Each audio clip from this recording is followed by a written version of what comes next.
Bonsoir tout le monde. Ravi aujourd'hui, avec le grand plaisir, le grand honneur de recevoir le colonel Alain Corvès. Alain Corvès, colonel de l'armée française et conseiller en stratégie internationale, ancien conseiller du général commandant de la force des Nations Unies au sud de Liban-Finul et ancien conseiller en relations internationales au ministère de l'Intérieur et de la Défense. Merci infiniment, Monsieur le Colonel, d'avoir accepté notre invitation. Merci de votre invitation. Merci beaucoup. Depuis le 7 octobre, Monsieur Corvès, vous n'avez pas cessé de faire le lien entre la guerre de l'Ukraine et la guerre de Gaza. Est-ce que vous pouvez nous dire plus sur ça, cette idée? Effectivement, nous assistons à un bouleversement des rapports de force dans le monde et à la naissance d'un nouvel ordre international, comme l'avait indiqué une grande conférence internationale à Téhéran l'année dernière, au mois de juin ou mai, je ne sais plus, à laquelle j'avais été invité. Le titre de la conférence, qui accueillait des délégations une quarantaine, 45 pays du monde entier. Il y avait des Chinois, des Russes, des Sud-Américains. Le titre de cette conférence était La nouvelle géométrie du monde. Et nous sommes en train d'assister à la naissance, dans la douleur, de cette nouvelle géométrie, parce que jusqu'à présent, depuis la fin de la Deuxième Guerre mondiale, puis accélérée à partir de l'effondrement de l'URSS en 1990-91, le monde était dominé au départ par l'équilibre de la terreur entre deux blocs antagonistes, le monde capitaliste libéral qui est devenu ultra-libéral avec toutes les dérives voulues, et puis le monde communiste qui avait d'autres défauts aussi et d'autres qualités aussi. Et ces deux mondes s'affrontaient dans un équilibre de la terreur parce qu'ils indiquaient que la guerre ne pouvait pas avoir lieu entre ces deux blocs du fait de la détention par les deux entités, par les deux blocs, de l'arme nucléaire qui entraînerait la fin de l'humanité si jamais elles étaient employées. Et à l'effondrement de l'URSS, les États-Unis se sont crus, ou ils se sont eux-mêmes destinés à diriger la planète. J'ai rencontré de nombreux diplomates à l'époque, au cours de mes pérégrinations dans le monde arabe en particulier. J'ai rencontré de hauts spécialistes de géopolitique, des ambassadeurs, et je me souviens de l'un d'eux, je ne me souviens plus de son nom, mais c'était en Irak, où il m'avait dit, mais vous savez, les Américains connaissent très mal le monde, mais ils sont persuadés qu'ils doivent maintenant imposer le libéralisme et le capitalisme occidental à l'ensemble de la planète. Donc, les États-Unis, je vais quand même raccourcir un peu, les États-Unis ont cru qu'ils devaient diriger le monde, et aujourd'hui, ils s'aperçoivent qu'il y a l'émergence d'un monde multipolaire qui conteste leur hégémonie et qui le conteste d'une façon différente de la façon dont ils ont imposé leur hégémonie. C'est-à-dire qu'eux, ils ont imposé par des interventions militaires pour renverser les pays, les dirigeants des pays qui n'étaient pas obéissants. Mais là, le nouveau monde qui est en gestation, qui est plus qu'en gestation, puisqu'il est déjà né en certains endroits, ce nouveau monde, il ne dit pas je vais remplacer un bloc par un nouveau bloc. Il dit non, il faut maintenant que les États se respectent entre eux, que les nations soient respectées et qu'elles soient petites ou grandes, puissantes ou faibles, qu'elles aient leur mot à dire dans les équilibres du monde. Les États-Unis s'opposent et refusent ce nouveau monde multipolaire. Alors, on peut dire que Trump, qui est un homme qui est vulgaire, qui a des foucades, qui a des côtés très désagréables. Néanmoins, c'est un homme pragmatique qui a compris que le monde avait évolué et qui voulait déjà, dans sa campagne présidentielle pour son premier mandat, adapter les États-Unis d'Amérique à la nouvelle donne, mais qui en a été un peu empêché dès qu'il a été élu parce qu'on lui a l'État profond américain a dressé contre lui des barrières, l'a empêché de faire sa politique et l'accusant de collusion avec la Russie. Et donc, il a été empêché de mener une politique qui était d'adapter les États-Unis au nouveau monde, tout en gardant de vieilles lubies américaines, notamment vis-à-vis de l'Arabie saoudite, vis-à-vis de l'Iran, et vis-à-vis du soutien à Israël unilatéral. Mais aujourd'hui, nous assistons à la fin de l'hégémonie américaine qui se fait dans la douleur, car que ce soit l'Ukraine ou que ce soit la Palestine, ce sont deux défaites militaires majeures pour le camp occidental. Les États-Unis ont dû quitter honteusement l'Afghanistan, ils ont raté leur intervention militaire en Irak, ils ont détruit le régime libyen et Kadhafi pour faire un pays qui est complètement démembré, qui laisse passer des tas de terroristes et de migrants. Donc, toutes leurs opérations extérieures ont été des échecs.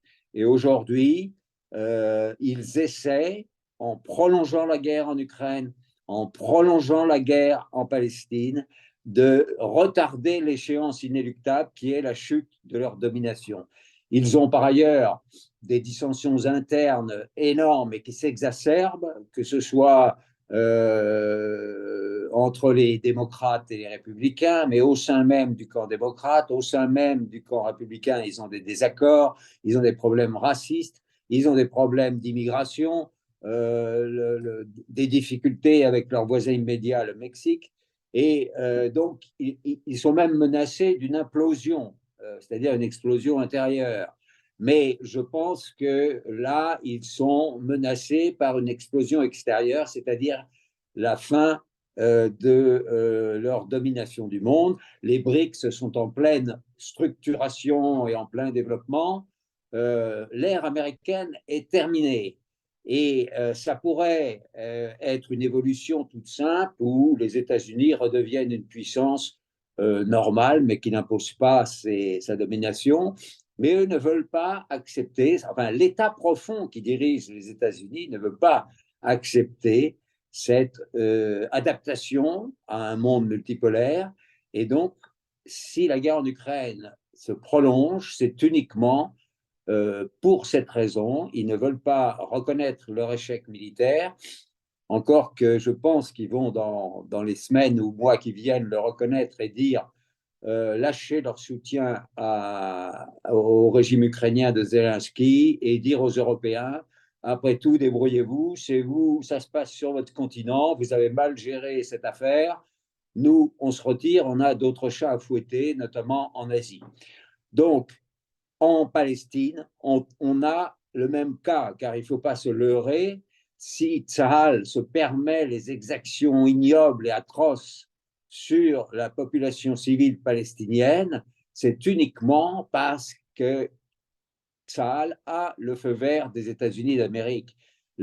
Si les États-Unis d'Amérique voulaient arrêter Israël, ils l'arrêteraient du jour au lendemain. Israël n'existe que par la volonté américaine.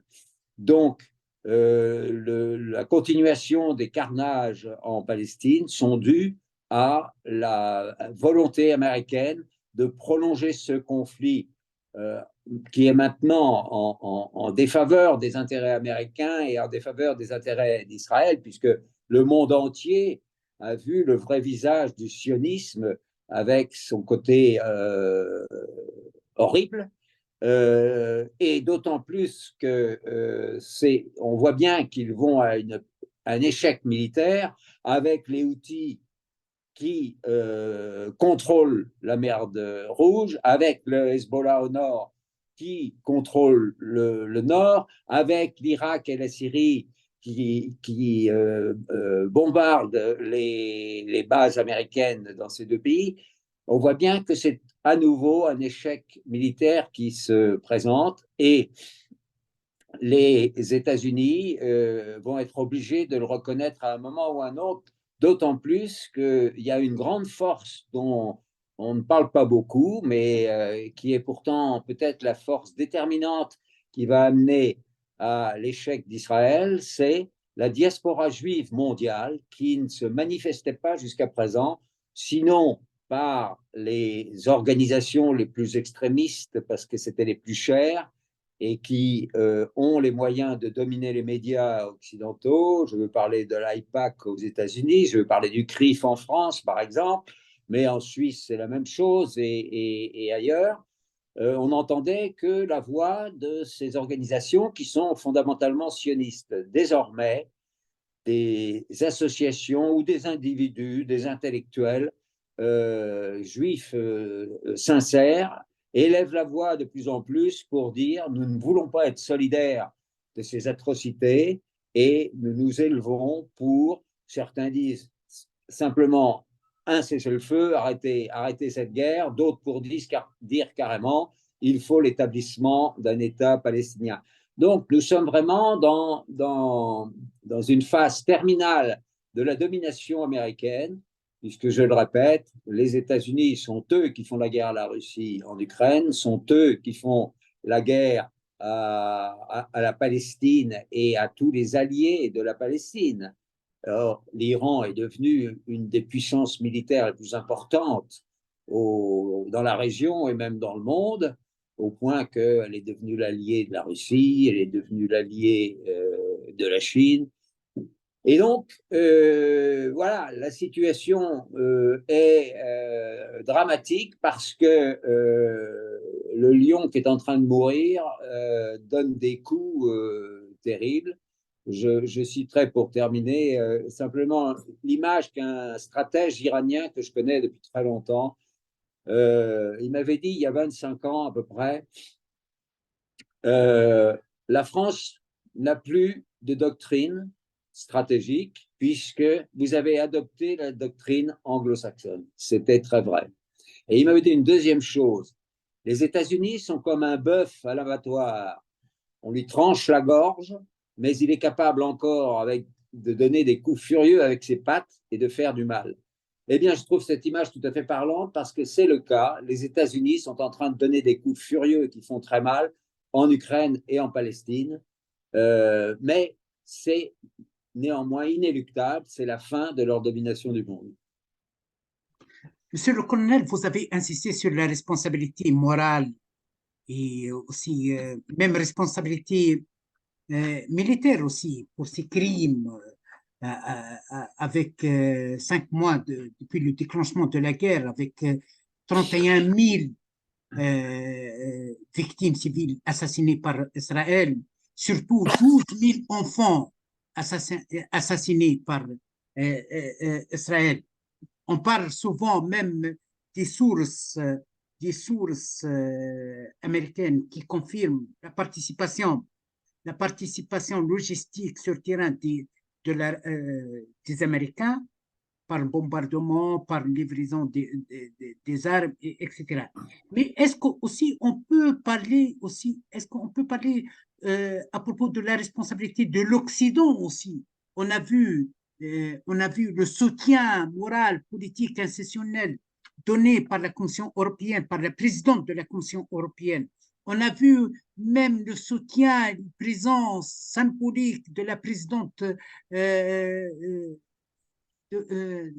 du Parlement français qui a été à côté des soldats israéliens pour les encourager à massacrer enfants et femmes, etc., avec quelques députés comme Eric Ciotti, etc. On a vu des plateaux, des plateaux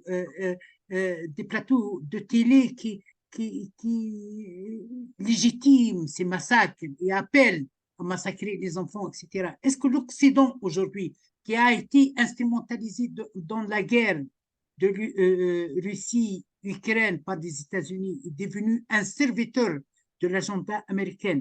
Il a tombé dans le même piège aussi dans la guerre de Gaza, ou non? Bien sûr, l'Occident est complice de ce qui se passe à Gaza. Les bombes qui tuent les Palestiniens sont des bombes américaines pour la plupart, mais l'Occident dans son ensemble n'a pas cessé son soutien à Israël. L'Occident est caractérisé par son hypocrisie, car il fait des déclarations soi-disant de compassion pour les malheurs du peuple palestinien, mais sur le plan des faits, il ne fait rien pour soulager les souffrances du peuple palestinien. Parce que si il coupait les relations commerciales, ne serait-ce que ça, avec Israël, ce serait un coup porté à cette entité. Donc, l'Occident est complètement associé aux États-Unis dans le soutien à Israël. Simplement, les dirigeants veulent montrer une face plus européenne avec des déclarations, mais ça ne reste qu'au niveau des déclarations. Vous savez, la plupart des dirigeants européens, des pays de l'Union européenne et de l'OTAN, des pays européens de l'OTAN, sont entre les mains du sionisme. Il n'y en a pas un qui osera s'élever pour dénoncer la mise, la direction inflexible du sionisme. Dès qu'un intellectuel, dès qu'un professeur, dès qu'un journaliste émet le moindre critique vis-à-vis d'Israël, aussitôt la machine en place avec tous les sayadim qui travaillent pour Israël font exclure le journaliste ou le professeur de son université, le journaliste de son journal. Ils contrôlent complètement le monde politique américain, mais parce que ce monde politique s'est allié au sionisme en se disant que pour être élu et pour rester au pouvoir, il fallait le soutien de ces forces sionistes. Et donc, on ne peut pas attendre des dirigeants des pays européens qu'ils se démarquent, si ce n'est de façon hypocrite, simplement par des paroles des massacres d'Israël contre la Palestine. Et il y a maintenant, ce serait trop long à citer, le nombre de journalistes qui sont hypocrites dans leur reportage sur ce qui se passe et qui sortent même des mensonges, car sur les affaires du 7 octobre, on sait maintenant tous les mensonges que la propagande israélienne avait diffusés sur les soi-disant viols et attaques sexuelles des combattants du Hamas.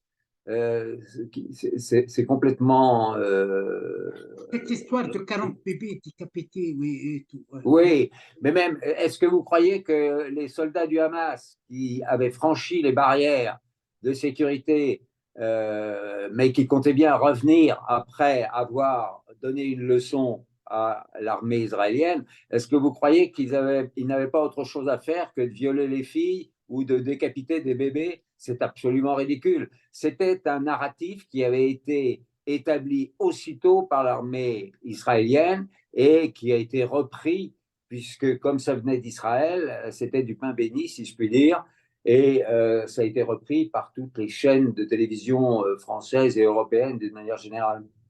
Oui. Ma dernière question, monsieur le colonel.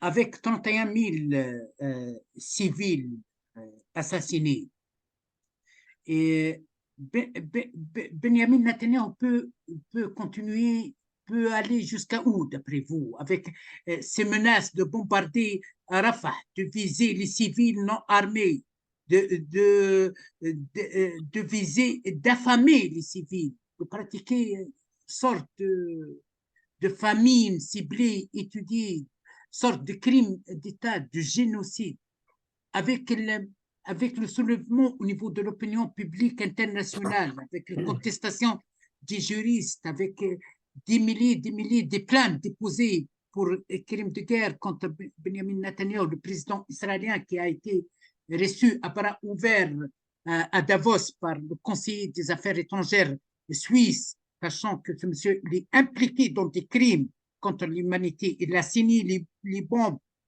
qui ont visé les enfants et femmes, etc. etc. D'après vous, ce monsieur, Benjamin Netanyahu, peut continuer, peut aller où?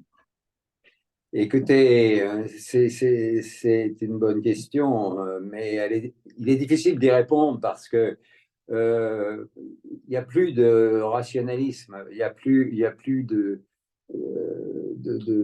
raisonnement stratégique équilibré de ce côté-là. Ces gens-là sont tout à fait irrationnels. D'ailleurs, les ministres, ministre de l'économie, le ministre de je ne sais plus quoi du gouvernement Netanyahou revendiquent même leur sauvagerie et leur mise à part du monde, de la morale mondiale. Donc, il est difficile de prévoir jusqu'où ils vont aller. Je pense que le fait important, c'est que l'opinion mondiale a basculé à cause de ces événements que l'opinion a fini par connaître quand même, parce que ce n'est pas les chaînes de télévision qui les décrivaient vraiment honnêtement, mais par tous les réseaux alternatifs, l'opinion a été informée et elle a basculé du côté de la Palestine. Et du même coup, la réputation des États-Unis dans le monde a été non seulement entamée, mais même énormément entachée de, de, de honte, voire de haine, parce que le lien entre les États-Unis et Israël est connu de tout le monde, mais là, ça a marqué encore plus le lien entre les États-Unis et Israël. Et donc, en voyant ce qui se passe à Gaza et les massacres que vous avez cités, effectivement, qui sont horribles et insupportables, et ces enfants qui vivent dans la peur, qui sont ceux qui ne sont pas morts sous les bombes, mais qui vivent dans la peur, ils doivent se demander, ces enfants, vous savez, c'est la spontanéité, c'est la pureté. Ils doivent se demander dans quel monde ils sont quand ils voient ce qui se passe. Eh bien, ces crimes qui sont commis à Gaza et en Cisjordanie également maintenant, on sait très bien que ce sont les États-Unis qui sont derrière. Alors, jusqu'où le gouvernement peut aller de Netanyahou, j'en sais rien. Il est acculé. Netanyahou sait que le jour où il quitte le poste de Premier ministre, il va y avoir un procès, il doit aller en prison. Donc, lui, il va continuer jusqu'au bout. Alors, on peut peut-être espérer que la population israélienne, qui globalement néanmoins soutient le gouvernement, hein, j'ai vu des sondages qui parlent d'environ 65 ou 70% de soutien du gouvernement contre les Palestiniens et qui soutiennent les colons, qui soutiennent, bon, mais il y a quand même une partie, d'abord, les Israéliens ont eu beaucoup plus de pertes que ce qui est annoncé officiellement, et donc il y a beaucoup de familles qui sont touchées par les morts dans leur famille. Et donc, ces gens-là commencent à réfléchir un peu plus, avec un peu plus de rationalisme et de logique. Et donc, ce sont eux qui manifestent sans arrêt pour dire maintenant, il faut que vous négociez avec le Hamas pour récupérer les prisonniers israéliens qui sont entre les mains du Hamas. Donc, c'est peut-être la population israélienne qui, par ses pressions sur le gouvernement, fera bouger les choses, ou alors vraiment le gouvernement américain qui se rendra compte, qui s'est déjà rendu compte que désormais, la prolongation de ce conflit en Palestine nuit à sa réputation et donc n'est pas en sa faveur.